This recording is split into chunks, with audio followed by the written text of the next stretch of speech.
Hello, and welcome to the Divorced Dadvocate, divorce support for dads, where we help dads create a healthy and less traumatic divorce. My name is Jude Sandoval, and I'm your host. I created this podcast and the Divorced Advocate community as a result of my own high conflict divorce, and because you as a dad deserve all the resources necessary to thrive through this challenging time. I encourage you to check out our website at thedivorcedadvocate.com, where there are resources that correspond to this episode, as well as free access to our membership community, where you will find live meetings, free workshops and courses, private discussion groups, and more. And now, on to this week's episode. Hello, and welcome to the show. It is New Year's Day 2024. Happy New Year to everybody. And man, what a year 2023 was. We're going to talk today a little bit about a fresh start. 10 New Year's resolutions are, I'm not actually a big fan of the word resolutions, but maybe intentions. 10 New Year's intentions for divorced dads. Before we get into it, a couple things I want to do. First, want to welcome, as always, our new members. We have several this week. That is Trent, Chris, David, Stephen, and Bill. Welcome to the community. If you're not part of the Divorced Advocate community yet, check it out at thedivorcedadvocate.com. We have all kinds of resources there, including the divorce quiz will help you to gauge where you're at in your divorce compared to others who have gone through it, as well as the full episodes of this podcast and many other things like group meetings, workshops, etc. So check that out. Second thing I wanted to do was just thank you and share some of the success that the podcast and the community has had this year. In addition to just having so many new guys come in, get involved, get the support that they need, have some fantastic stories and victories from the year of guys that have gotten through some difficult and challenging times and divorces and court cases and legal battles and all kinds of different things. The podcast itself has absolutely done phenomenal. We've actually moved from globally from the top 10% to the top 5% of all podcasts worldwide, and there's 3,255,388 podcasts globally. So we're in the top 5% of most popular shows in the world, and that's just absolutely a testament to all of you that continue to tune in and listen, that continue to share it after the fact. Part of this is giving back, and that's something we talk about in our group meetings. Is once we've gone through this and we're on the backside of this and we're still learning, is to give back, come back to the group meetings, share, stay connected with other guys so that you can help them through the process as well. Because as you know, hopefully you're not going to go through this more than one time. Even if you do a couple of times, it is a disconcerting, chaotic, difficult, and challenging time frame. So continue to share. I much appreciate it. We've been listened to. Here's some of the stats that are just astounding to me. Again, I started this a little over 3 years ago, and just thought it was going to be something that was going to be small, have a podcast, do some work in the local community here with some of the divorcing dads, maybe have a little group meeting that meets every so often. And this has just absolutely exploded. We this year in 2023, we've been listened to in 86 different countries. We've had more than 43,000 downloads and 1,800 minutes of content on the podcast. So, man, just awesome. And I sincerely appreciate all of you that continue to tune in and listen. Those of you who continue to contribute to the cause and helping it out, helping us keep this going and keeping this alive and keeping the podcast up every week. And those of you who are members of the Divorced Advocate community, I'm sincerely grateful for all of you. All right, let's talk about 10 New Year's intentions or resolutions for divorced dads. And so the first one I'm going to talk about here is the one that you hear me share all the time, which is prioritizing self-care. And this is just an absolutely critical one, no matter what stage you are in your divorce, whether you're going through it or you are at the end right now. Because if you cannot take care of yourself, then it's impossible for you to take care of anybody else. So it's got to be absolutely your top priority. So set aside time for activities that bring you joy and relaxation, whether it's hitting the gym, reading, or simply taking a walk. Invest in your well-being. It's not only going to benefit you, but it's going to benefit your relationships with your kiddos. And again, if you've listened to more than one of these podcasts, then you know that I break this down in 4 different categories, and that is mental, emotional, physical, and spiritual. So make sure that you're taking care of yourself in each one of those different categories. And if you need to learn how to do that and how to prioritize some of that self-care, go back in some of the previous episodes. We now have 185 episodes. We got over 3 years of content on the podcast. And if you want to hear all of the full episodes with all of the information, join the Divorced Advocate membership at thedivorcedadvocate.com. We've got all kinds of resources in there, as well as the app and all kinds of other work. Take this one step at a time. You can start slow, start with one thing in each category, mentally, emotionally, physically, and spiritually. And it can be as simple as what I just mentioned, which it could be just learning to go for a walk for your physical exercise, to start getting up out of bed at a certain time and taking a 15-minute walk every day. Baby steps. And then you'll continue to build from there. But make sure to prioritize your self-care. It's the absolute number one thing you can do. And also you'll be modeling that for your children as well. So they'll see you doing it. They'll know and they'll understand how important it is, because they'll see you doing it. And that's something we want them to do too. We want them to grow up. We want them to be able to take care of themselves and prioritize taking care of themselves as well. Number 2, strengthen communication. So enhancing communication with your ex regarding co-parenting matters, and just striving to be open and respectful, and have an open and respectful dialogue, and focusing on the best interest of your children. If you can establish these effective communication channels, it's going to foster a healthier co-parenting relationship and create a more stable environment for the kiddos. Now, that's for all of you that have a co-parent and an ex that are willing to work together with you and put the best interests of the kids in the forefront. Now, if you have one that is not willing to do that and is difficult, then you're going to have to make sure to learn how to parallel parent. And I'm just going to slide that one in here too, under the strengthening communications. It's not going to be necessarily strengthening communications with your ex, but it's going to be learning how to parallel parent and communicate within that context. If you don't know what parallel parenting is, go back to one of our previous episodes here and take a look and listen into the difference. We've done at least 2 of them on what parallel parenting is and how to maneuver what the process is and what to look out for, how to identify it, and then how to maneuver within that type of parenting with your ex. But strengthening the communication, that's going to be critical going forward. And it's going to just make things so much easier for the kiddos if you're able to establish that with your ex. All right, the third New Year's intention, create meaningful bonds. So make sure to resolve to strengthen your relationship with your children.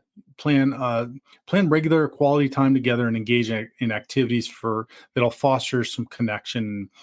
Building a strong bond will not only enrich their lives, but also provide you with a sense of fulfillment. And we've talked about different ways in which to do this, ways in which you can create an environment around your house, because now you're going to have 2 separate houses, 2 separate environments, if you will.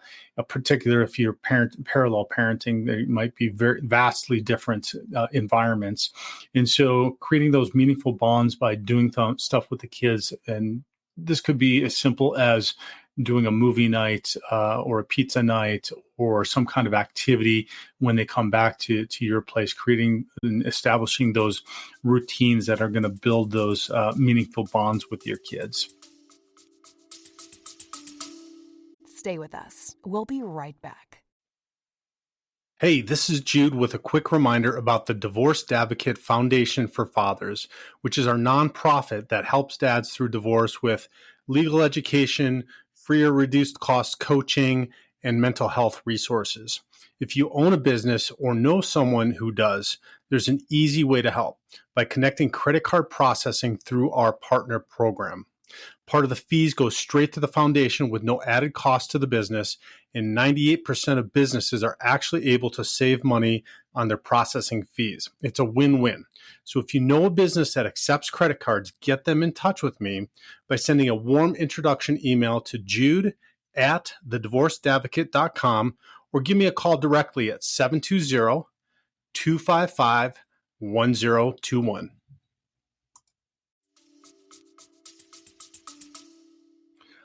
Number 4, set financial goals. And this is something that you might feel is selfish. I know that a lot of guys that I talk to in group meetings and in individual coaching struggle with this some of the time because they feel that it's selfish if they're looking out for their financial goals. But take control of your financial situation by setting realistic and achievable goals, creating a budget, saving for the future, planning for kids' education. All of this is going to be really important in creating a sound financial foundation. And what this is going to do is it's going to create stability and peace of mind for you, and then also make sure that you are in a position to be able to support your kids for the long haul. This is not a selfish endeavor. This is looking out for the best interest of your kids. If you are in financial straits, then it's going to make it much more difficult for you to be present with your kids, for you to be able to do things that will help you to create those meaningful bonds. Not that always has to involve money or vacations or anything that's extravagant or expensive, but it just gives you more of the opportunity to have the means to be able to do something. So make sure to get your financial house in order. If you're in the middle of a divorce right now, I know that might be hard because the future is a little bit uncertain as to what child support is going to be, what maintenance might be, what the bills are going to look like when you're taking one house and splitting it into two houses, et cetera. But that's also a time where you need to start working towards making those plans right away, right now. So don't put that off. Plan to the best extent that you can right now, but don't ignore it. Don't just hope that it's going to get better, or don't hope that just hope is just not a strategy. You need to make some specific plans and work, create budgets, etc. Number 5, embrace new hobbies. So this is a time where it's basic. Some of the guys call it in group life 2.0, where you've got an opportunity to do some new things that you may have always wanted to do, or re-engage with and revisit and start and get back into some of the stuff that you may have been doing before that kind of fell away during your marriage or during family time, et cetera, that you used to love to do. So step out of the comfort zone, explore some new hobbies or interests, maybe pick up an instrument, join a sports league, take on a creative pursuit. Any new passion can bring some excitement and personal growth to your life, but embrace some of those things. Also, in that light, make sure that you're taking the time to schedule that. This goes along with point number 1, which is prioritize self-care. Make sure that you're scheduling this time for yourself. It's important for you to have a social life yourself, a personal life yourself. Again, this is by doing this stuff for yourself, you're modeling for your children things that are important for them in their adult life as well. So you're gonna want to, and you're gonna need to, because we're social creatures, embrace new hobbies, doing some stuff for yourself. Number 6, focus on professional growth. This goes in line with financial goals. Channel your energy into professional development and consider setting career goals, upgrading your skills, or exploring new opportunities. A thriving career can boost your confidence and provide a sense of purpose beyond the challenges of divorce. Now, this is important to keep this in balance, just like anything, physical fitness or new hobbies and social life. It's not meant to it's not meant, and it shouldn't be something that you dive into as a distraction around the work that you might be doing with your family, the personal work that you might be doing, etc. But making sure that your professional life is on track is going to go a long way to those. To being able to fulfill some of those financial goals we just talked about in the previous number and previous resolution, if you will. And so don't ignore that. Make sure to pay attention to it, just like you might be setting some personal goals and doing some personal development and skills development and looking for opportunities in your personal life. Make sure that you're focusing on the professional as well. For a lot of us, especially guys, that's not a difficult one for us to do. We can throw ourselves into our work as a form of escape from any mental, emotional issues or pain or et cetera that's going on in our work life or in our personal life. But make sure that it's healthy and that it's focused. Number 7, cultivate a support system. I cannot emphasize that. I probably should have put this up in number 2 after prioritize self-care, especially for those of you that are right in the middle of it and experiencing the challenges. But strengthen your support system by connecting with friends, family, or joining a support group like our group meeting at the Divorced Advocate. Surround yourself with positive influences. And what this is going to do, it's going to provide emotional support and valuable insights as you navigate life post-divorce. One of the things that's beautiful about our group meetings is we get guys on that are contemplating, that are in the middle of, and that are post-divorce. Some of us, like myself, and actually there's guys that have been divorced longer than I, get on these calls as well as a means, like I said earlier, to give back and to share some of the insights that they've had going forward. But no matter how long we've been divorced, I garner some kind of insight and benefit from being on a call every single week. So it's always beneficial. It doesn't matter if you're divorced, post-divorce, remarried after your divorce, et cetera. You can find some benefit in doing that, particularly because you have this support system that will be around for a long time. Lots of the guys now, it's been years and years since I started this podcast. Some of the guys just from that have been going for years and years. We had 20, I think I said last week or the week before, we had 25 guys and their kids that showed up to our Christmas party this year locally here in Colorado. And so it was absolutely amazing. Some of those guys have been in the group for more than 3 years since I started it. And some of the guys, it was the first time that I've ever met. So make sure to cultivate a support system, whatever that might look like for you. If you need one, jump on thedivorcedadvocate.com, become a member. There's a free trial for 7 days. Check it out. Check out some of the people. Check out some of the meetings. Check out the app. See if you can get engaged and connected with some other dudes. Number 8, practice mindfulness. Incorporate mindfulness practice into your daily routine, whether through meditation, yoga, or simply taking moments to be present. Mindfulness can help reduce stress, enhance emotional well-being, and improve overall mental health. This is one, if you have not started to engage in or learn about, I highly recommend it. And look, if you're going through a divorce, you know what I'm talking about. It is all chaotic, and it's virtually impossible for us to wrap our heads around every aspect of everything that's going on. And if you're like I was, and you're wired like most guys are, you're trying to figure out everything that's going to happen and every contingency and what things are going to look like and how you should proceed, et cetera. And it's absolutely impossible to do. So practicing some mindfulness is going to help you to get present, especially when the kiddos come around and you got all of this going on and you've got work and you got to plan dinner and then you got to take the kiddos or you got to do homework and you got to do laundry and you got to clean the house and you got to take care of all of this stuff that's going on. And then you have depositions or you got to get the financials ready or you have your court coming up or you have everything else going on. It is absolutely just difficult and challenging. So practicing mindfulness, meditation is the one that I've chosen. Some guys like to do journaling. That's a form of mindfulness as well. I do that as well, and it is a phenomenal practice. But find something that's going to help you to get present, to just be able to get centered, and to get in tune with your emotions and what's going on in your head. Also, listen to some of the previous episodes. We got some great episodes around journaling and around meditation and stuff like that. So, number 9, establish consistent routines. Create stable and consistent routines for yourself and your children.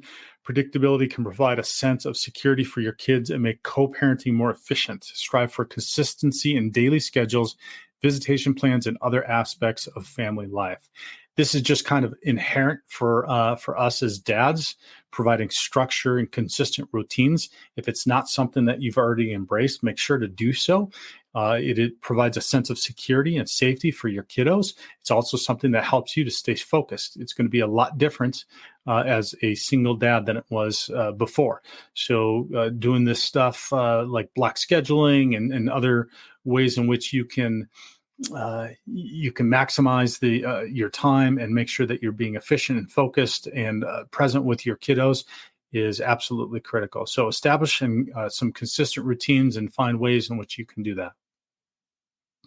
All right, the last New Year's intention is forgive and let go. Finally, resolve to let go of resentment and practice forgiveness. Holding on to negative emotions can hinder personal growth and impact your relationships. By forgiving yourself and others, you can free up mental and emotional space for a more positive and fulfilling future. Let me be clear about this too. When you're forgiving and letting go, you're not doing that for somebody else. You're doing it for yourself. If you have all of this emotional energy in your head going on and going around and you're all bound up and you're ruminating over everything that's happened and gone on, it's just going to eat you up. It's absolutely going to just make things more difficult. It's going to have a power over you that you don't need to have. You don't need something having a power over you. You need to be in full and complete control during this difficult and challenging time and chaotic time post-divorce. And so by forgiving and letting go, and trust me, this isn't an easy one. There's some different ways that you can do this and some forgiveness techniques that you can work on. We've got previous episodes around that as well and some blog posts as well. But the forgiveness is definitely for yourself, to be able to let go of that mental and emotional energy that's just bound up, that you might be ruminating on and thinking about and focusing on, and that's just not allowing you to move forward or to be present or do whatever it is that you want to be able to do and accomplish. And so work on that forgiveness. It's probably the number one thing that mentally and emotionally, I would say it's both of those, mentally and emotionally, that you can do in order to move forward. And it's the best gift that you can give yourself in order to free up, again, that capacity that you need to have to be focusing on other things, on your life 2.0. All right. So as we embark on this new year, these resolutions hopefully are going to serve as somewhat of a roadmap for personal growth for you, for positive change and the cultivation of some fulfilling relationships. Embrace the opportunity to create a life that reflects your values and aspirations, and remember that the journey ahead is filled with endless possibilities. Here's to your year of resilience, growth, and happiness. Gentlemen, it's been a sincere pleasure this entire year to serve you, to meet those of you that I have through group meetings and in person, or just through some coaching. If I have not met you, I just truly appreciate that you're listening, and I wish you this year, no matter how difficult and challenging it's going to go, that it might be, or it's going to be, that you have a blessed year. I want you to know that you are absolutely strong enough to get through whatever you're going through. For those of you that are already through it, and you're dealing with some challenges, or 2023 was challenging, 2024 is going to be a better year. One of the guys on our group calls all the time, Jay. He is just a force for good and for keeping us upbeat and remembering that life will get better. It will definitely get better. Your life 2.0 can be better than you ever imagined it. I know it's hard potentially to know and understand and even believe while you're going through it, but I promise you that it is true. Thank you so much for listening. I sincerely appreciate it. If you found some value, please, again, share this with another divorced dad, post it on social media, share it far and wide, and let's get some other dads the help that they deserve. Have a fabulous, fabulous week, and God bless. To hear the rest of this episode and access the corresponding resources, visit thedivorcedadvocate.com and become a member of our community. It's free to join and will provide you with the resources you deserve as a divorced or divorcing dad. Thank you for listening. God bless, and I'll talk with you next week.